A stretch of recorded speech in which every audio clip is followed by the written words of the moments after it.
back to the Voice of Reality. I'm really glad that you are all here. In today's video, we are looking at a topic that has been generating a lot of discussion online. Some people are claiming that a lot of farmers from Florida and some residents and Trump supporters are expressing frustration over rising living costs, economic challenges, and the impact of certain policies. Let's take a look at some of the clips making the rounds online. As always, I encourage you to watch with an open mind, and after the first set of clips, we'll come back to break down everything down together. Supporting farmer in Florida is finding out the hard way. Meet Paul Meter, a lifelong Republican farmer in Lee County, Florida. He grows tomatoes, oranges, and strawberries, and every season he hires about 1,000 workers to get his crops out of the ground. And the big problem for Paul?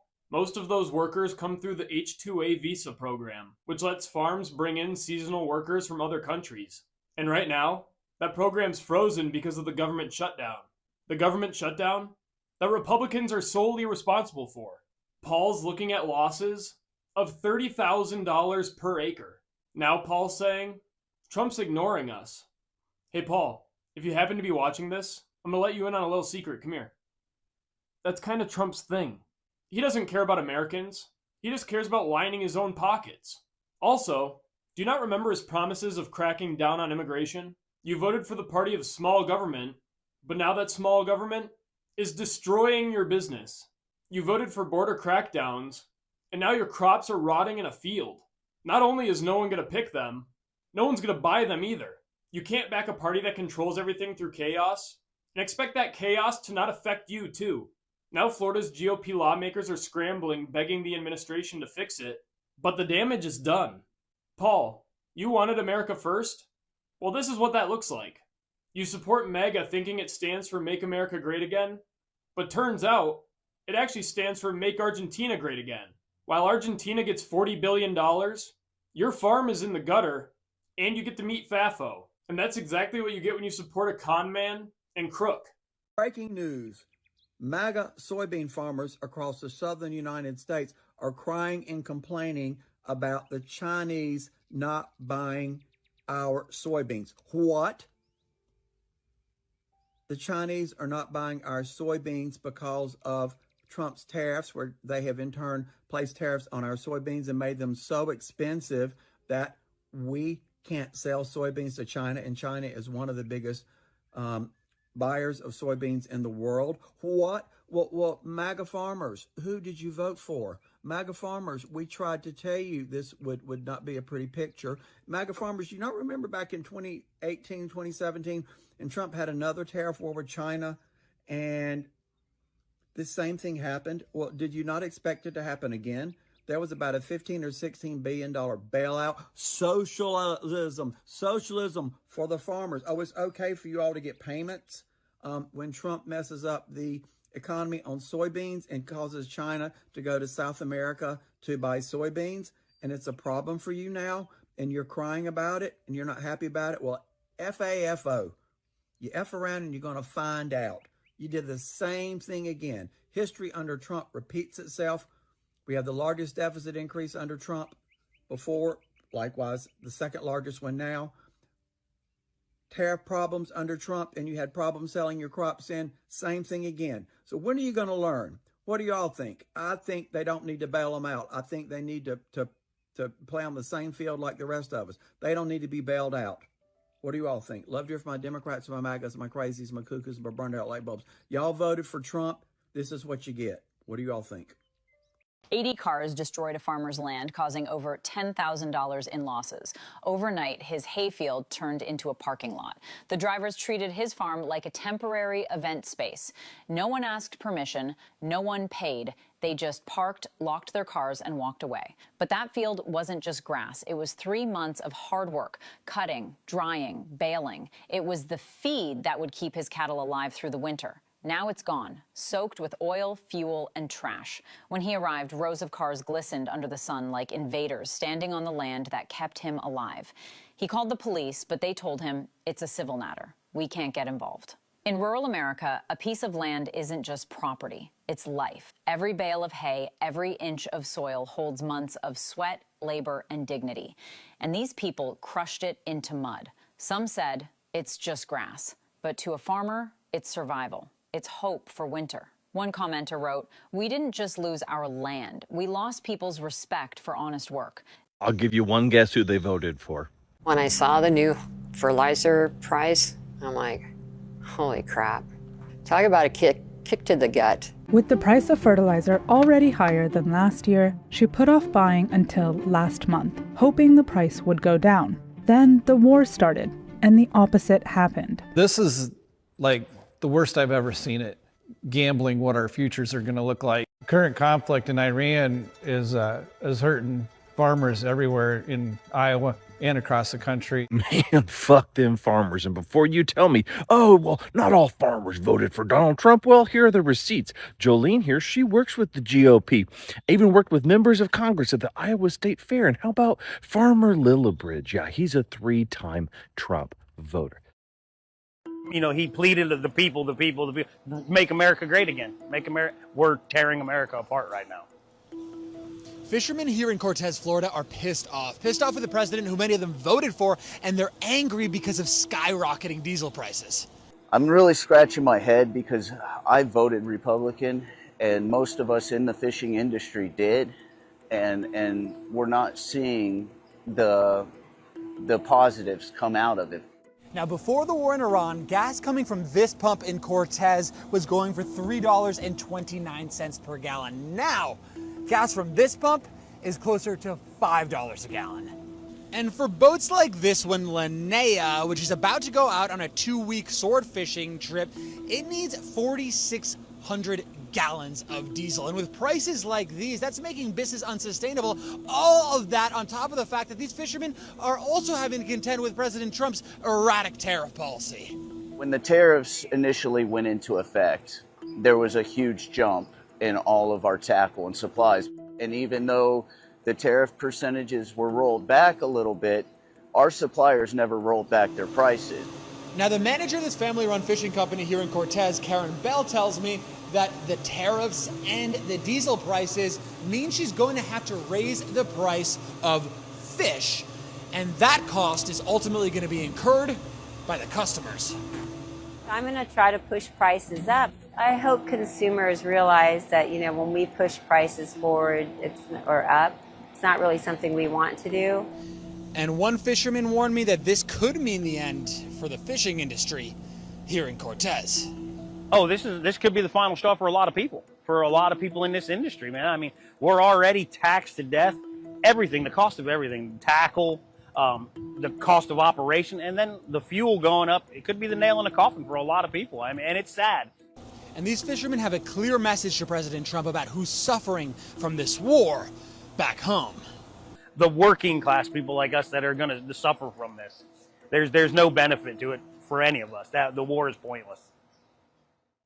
I don't understand, MAGA. Why aren't you guys in these fields in Florida? It's super weird.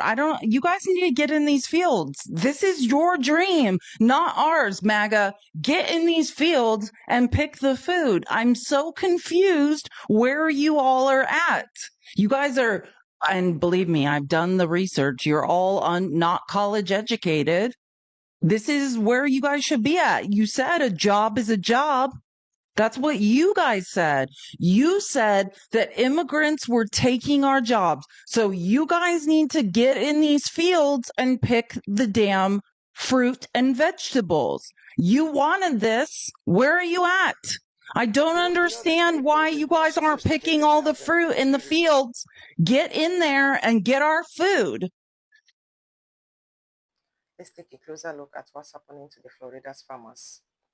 Many people are sharing their personal experience and frustration about such as the rising cost of living, job, fuel prices, tax, and the overall state of the economy.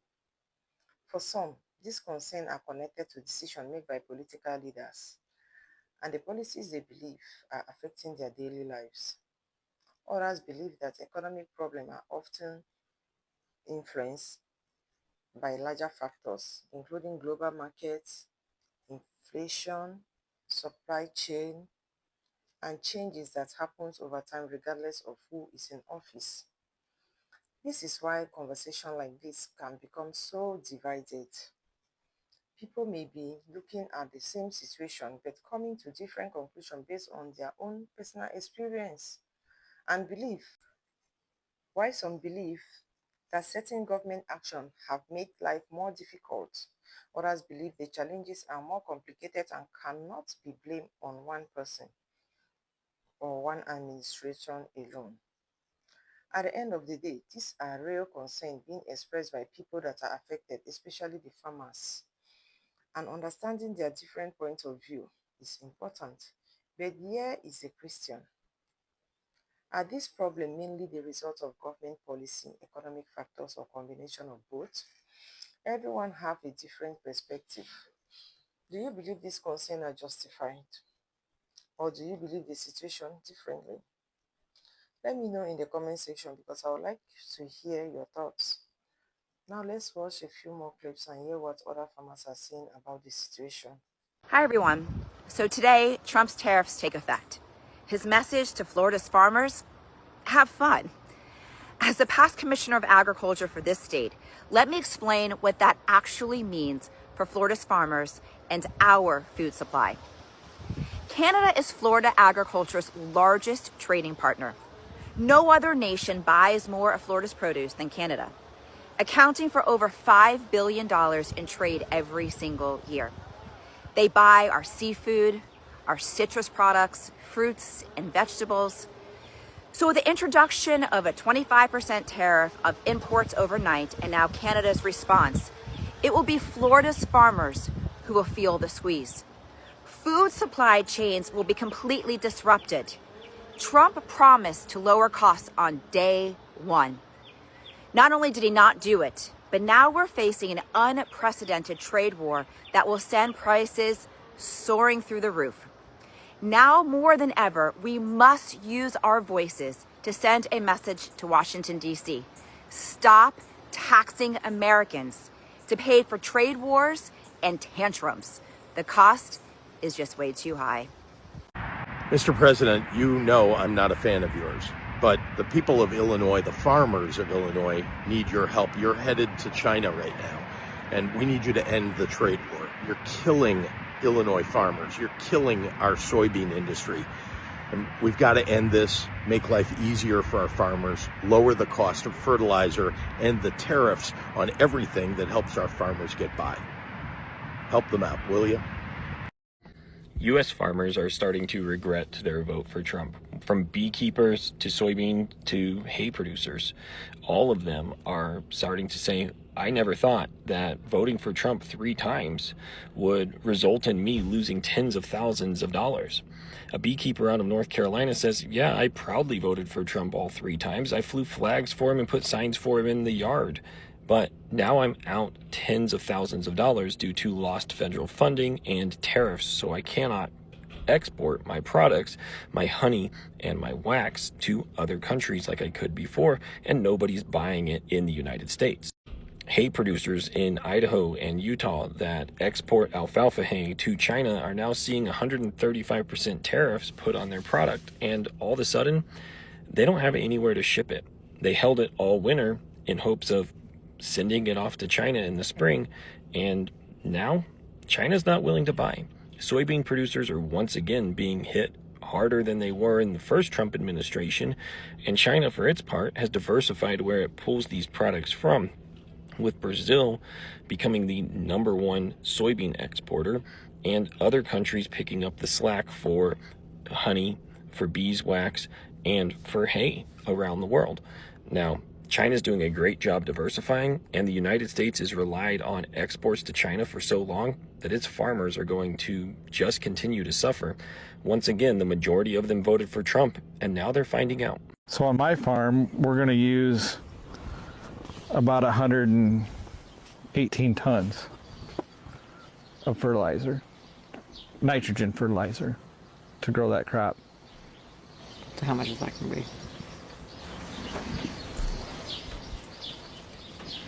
That's $136,000.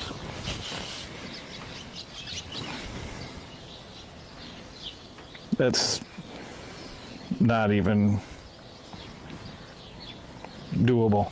They're definitely taking advantage of agriculture. They're taking advantage of farmers. Quite honestly, they're taking advantage of every single American. What's that? Just outside Cedar Rapids, I'm Molly Martinez. He is not helping the farmer. I mean, we farm about 3,500 acres. We are going to be so far in the red. We've got a real disaster with this tariff deal. I mean, for the first time in 20 years, China's bought 0 soybeans and 0 new crop corn out of this country, from 12 billion to 0. I farm 800 acres by myself. I can't afford any help. I farm with paid for equipment. All my tractors are 50 years old, and I can't hardly make this deal work. I've never been as worried as I am now about whether or not my kids and grandkids will be able to carry on. 5 of my customers have committed suicide. That's how serious that this is. When are you going to stand up for us instead of kissing his ass for these trade deals? Best case scenario for this year, that we never have to talk about tariffs again. Ladies and gentlemen, you may be hearing rumors of farmers destroying their crops because the government's paying them more money than the crop is worth. And that's what's going on here. The government sent me a notice and said, for every good acre of crop you destroy, we'll send you a check for $3,800. And I could never sell this crop for $3,800 an acre, so I'm going to take their money. I don't know what their goal is, if they're trying to create a national food shortage or they just want people to starve, but I'm out here destroying a perfectly good crop because I've got to feed my family. If you stayed long enough in this video and got hooked on the conspiracy theory, I want you to know they're not paying us money. This crop got rained on in July, and the crop's now worthless. It's not good quality grain. I can't sell it in the open market. There's no food shortage. That $3,800 an acre thing is not real. Stop feeding into those theories, please. Donald Trump cut billions of dollars from federal programs that funded small farmers. The same program that we got our grant through is no longer funded, and we've just been left to the winds. I don't have anything to say to Donald Trump. There's nothing I can say that he would even listen to. He's going to look down on me like I'm a bug on the sidewalk or a piece of shit on his shoe. He doesn't care about people like me, you. I had to provide eviction notice to all of my farm workers this week. Not because of anything they did or I did, but because of outdated laws in the state of Florida. And the worst part about it has been that I can't get a single call back from any of my elected representatives. Not the governor's office, not my county commissioners, not my state representatives, not the health department, nobody. Radio silence. In Florida, farmers are perfectly legal to provide housing for their workers. It's well within their rights. The issue is the housing cannot be an RV. So these are not my RVs. They are RVs that are owned by the people living in them. So it wouldn't be me providing substandard housing. These are RVs that they own. They choose to live in them. Several other states allow this. It's state to state. Many states allow it. Florida does not. And to be clear, most of these RVs are nicer than my home. They're gorgeous and huge. Everybody knows this. Farmers cannot pay a lot. There's not a lot of money here to pay. So if a farmer can offer a place to stay, a housing option on their land, it makes the affordable living much better for the workers. The problem is this isn't flashy. This piece of legislation won't get whoever promotes it all over the news, and that's all they care about. It's not saving 10,000 acres from development, so no one wants to take your phone call. You know, all it is providing more housing options for farm workers and more perks that farm owners can offer to their employees. I've emailed everyone that I can think of in my local and state government. Everyone that I know of. Every political contact I have, I've reached out.